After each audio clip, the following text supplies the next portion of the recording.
Hey everyone, Ashley Mailloux here, taking a look at a pick three preview for this weekend. And typically when I do these videos, I look at Saturday, maybe Sunday. But we're going to focus in on a pick three this Friday. Charlestown has their big program, a really nice card top to bottom there in West Virginia.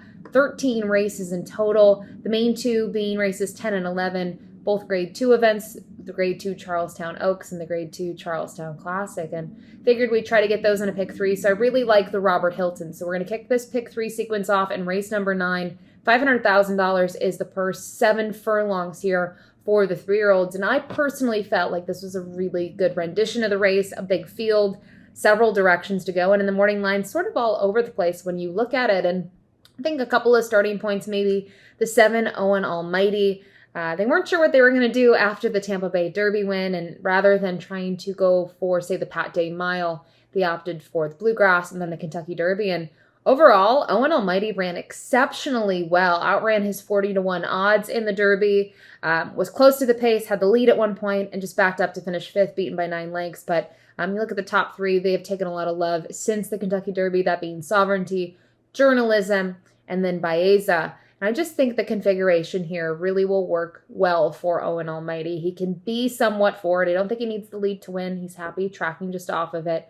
But 7 ace going 2 turns, I think might be the perfect sort of spot for him. So I have to use him in my tickets, but others that I liked in here, the number 1, Faster Gator. Mid-Atlantic horse here, who made the first start at Charlestown last time out to pick up that allowance event, non-winners of 3 life. Did it impressively, an 84 Beyer speed figure, one of the better ones in his career, second best to be exact. I know he was supposed to win it, and he won it very easy, but a couple of things to gauge. It was over and off track, a nice sort of prep for this spot, and he does have stakes races under his belt. He disappointed in the Chick Lang, but we did see him second in the Bayshore behind Moplex. We've seen him 4th in the Tom Ridge, different surface. Pretty consistent throughout his career if you can draw a line through the Chick Lang, which was a really good field this year. I thought a tough betting race being there at Pimlico for it. And I just like the local prep. I think he could get a great trip in here as well. And he does have speed, but go back to his win at Laurel in March. I thought he sat the trip beautifully. So he's one that I'll use in my ticket.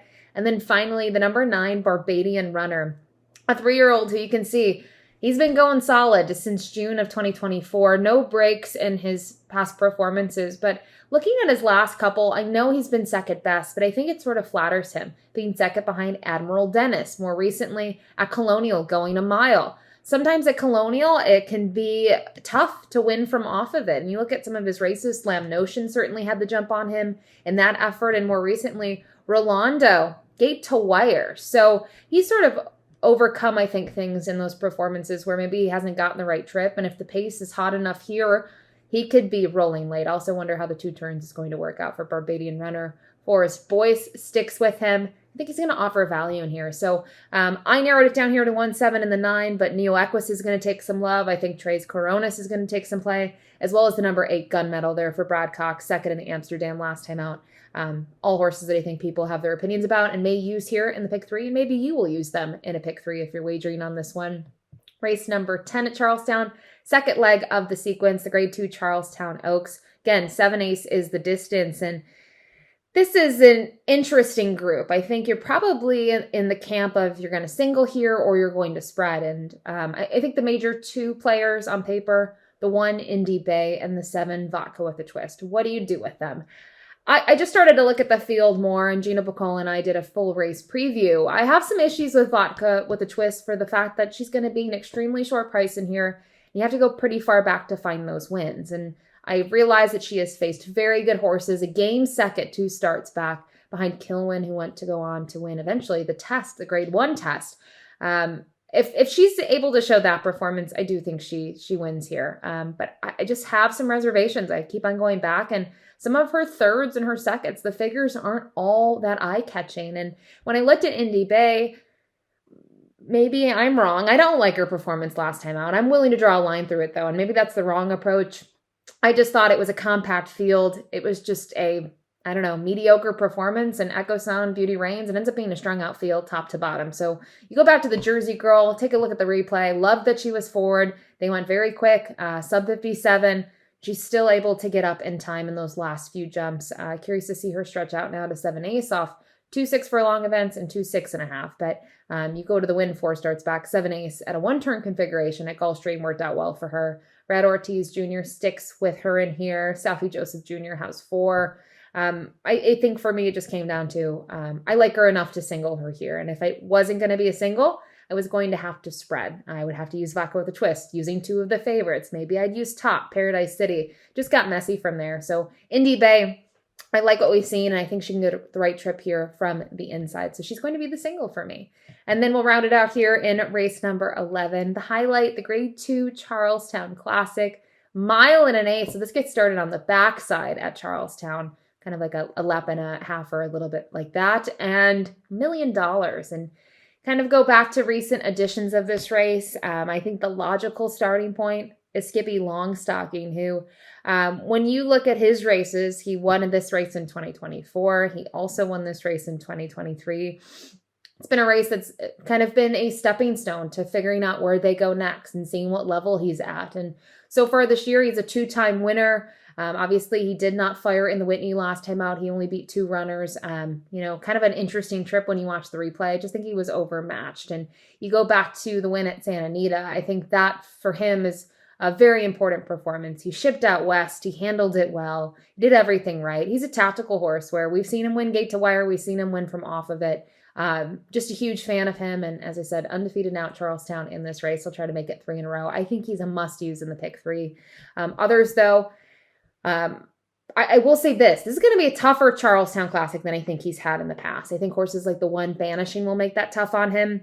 This horse looked great winning at Ellis Park and had to get up there in those final jumps to win, and just a really consistent horse. Look at his resume this year. He's just shy of $1 million in purse earnings. It's been sort of sensational to see his transformation now at the age of 5.